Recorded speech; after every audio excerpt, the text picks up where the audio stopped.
Di kesempatan pada siang hari ini kembali saya menyapa teman-teman sekalian dan izin mendoakan kiranya mudah-mudahan kita semua masih diberikan oleh Allah Subhanahu wa taala kenikmatan iman, kenikmatan Islam, kenikmatan ihsan tentunya, dan juga kenikmatan secara jasmani dan rohani yang mudah-mudahan dengan semua kenikmatan yang berasal dari Allah Subhanahu wa taala tersebut bisa kita kembalikan kepada Allah Subhanahu wa taala dalam wujud syukur, menambah ketaatan kepada Allah Subhanahu wa taala, mengisi hari-hari umur kita menjelang datangnya batas atau ajal sebelum kita berpulang kepada Allah Subhanahu wa taala. Dan kita berdoa mudah-mudahan kita semua yang masih diberikan berkehidupan pada hari ini masih dilembutkan hatinya untuk bertobat kepada Allah Subhanahu wa taala, mengingat kembali ini adalah bulan hurum, yaitu salah satu bulan daripada bulan yang termasuk bulan haram, jamaknya hurum, yaitu bulan Zulqa'dah. Kita berada di dalamnya saat ini. Di bulan hurum segala amalan dilipat gandakan, namun dosa juga dilipat gandakan. Jadi sejahiliyahnya orang terdahulu, itu yang terkenal juga suku Mudhar yang rajin berperang, gemar berperang dan sangat hobi berperang, mereka pun menahan diri ketika bulan hurum itu ada, terutama bulan Rajab seperti itu. Jadi bulan Zulqa'dah ini juga mempunyai keutamaan, bahkan dijadikan anak tiri oleh beberapa kaum muslimin karena jarang mendapat perhatian. Sesungguhnya di dalam bulan Zulqa'dah juga ada keutamaan ketika kita meningkatkan amalan atau meningkatkan ketakwaan kita kepada Allah Subhanahu wa taala.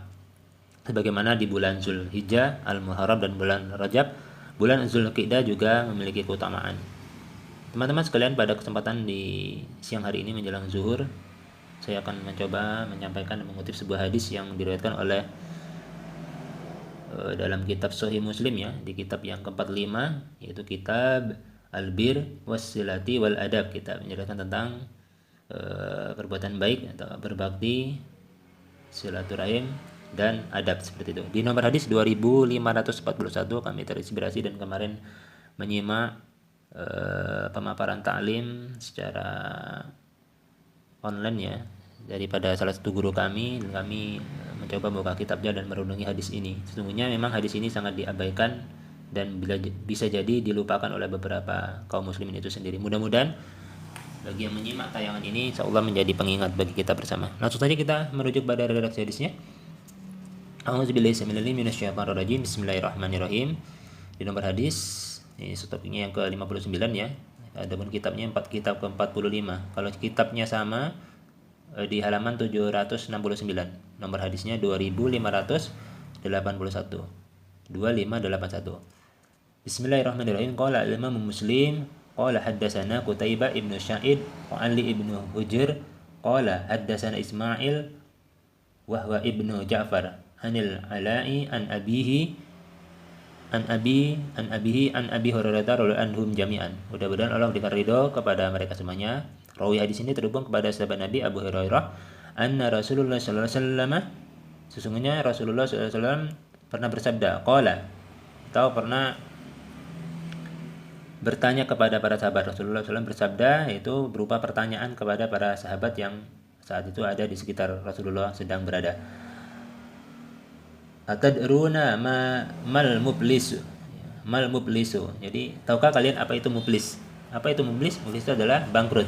Qalu al muflisu fina mala dirhama. Jadi beberapa sahabat ada yang menjawab, atau sahabat di antara itu menjawab, yang dimaksud dengan orang bangkrut itu adalah orang yang tidak memiliki harta benda, seperti itu.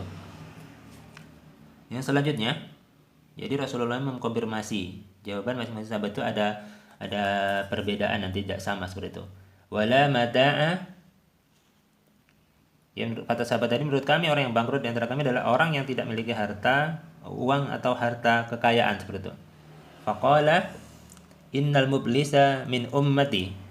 Maka Rasulullah setelah mendengarkan perkataan sahabat tadi, Rasulullah SAW bersabda,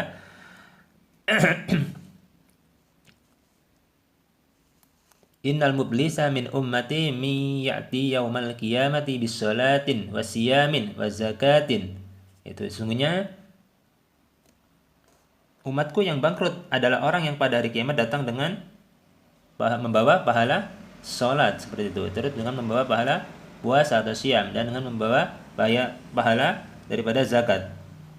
Wa ya'ti qad satama haza wa qadaba haza wa kalama la haza wa syafaka wa dama hadza wa daraba hadza wa yu'ta hadza min hasanatihi wa hadza min hasanatihi fa in baniyat hasanatuhu qabla an yuqda ma alaihi uhiza min khatayahum putirahat alaihi summa turiha finnar.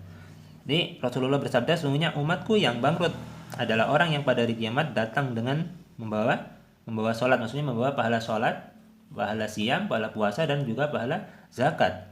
Tetapi ia selalu mencaci maki. Sebenarnya sini syatama qad samata. Sebenarnya tetapi ia datang itu juga membawa dosa daripada hasil dari mencaci gitu, mencaci sesama muslim.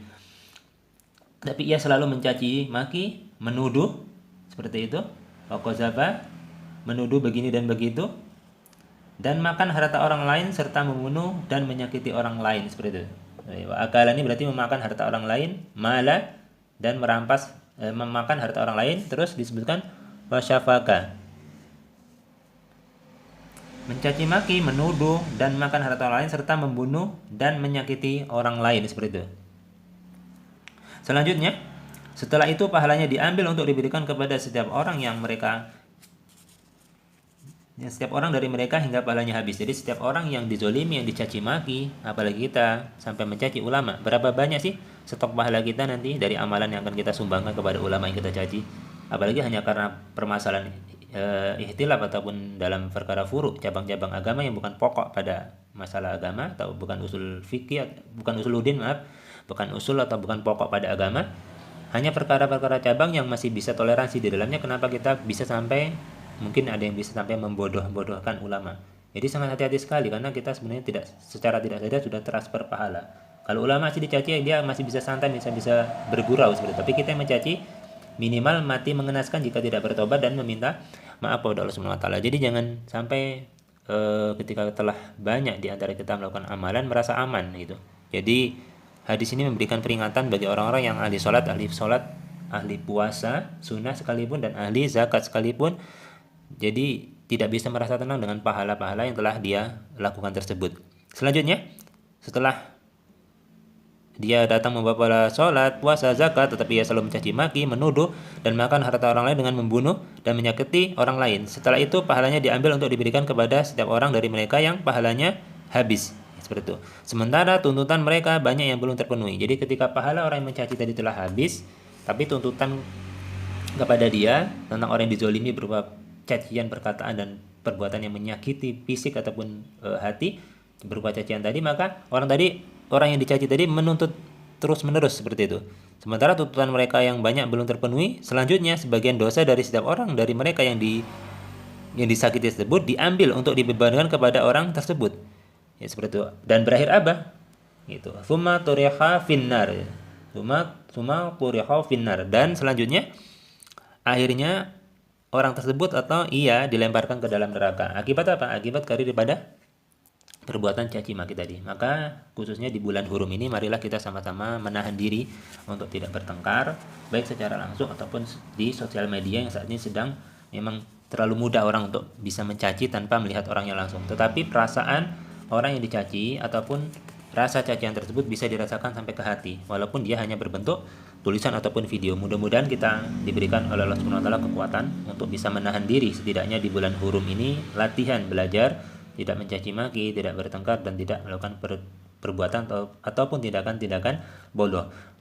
Itulah mengapa Rasulullah SAW menganjurkan kepada umatnya ketika datangnya bulan haram, jamaknya bulan hurum, yaitu Zulqidah, Zulhijjah, dan Al-Muharram serta bulan Rajab Mudhar, dianjurkan untuk memperbanyak puasa atau ibadah siam, karena puasa adalah salah satu-satunya ibadah yang bisa mencegah seseorang tersebut untuk berkata yang tidak baik. Jika puasanya benar, dia tidak mungkin akan berkata dusta, dan jika puasanya juga benar, dia tidak akan mungkin melakukan caci maki terhadap sesama muslim tentunya. Apu minkum, jika ada kesalahan saya mohon dimaafkan, jika ada kebaikan maka itu pasti berasal dari Allah dan Rasulnya. Wassalamualaikum warahmatullahi wabarakatuh.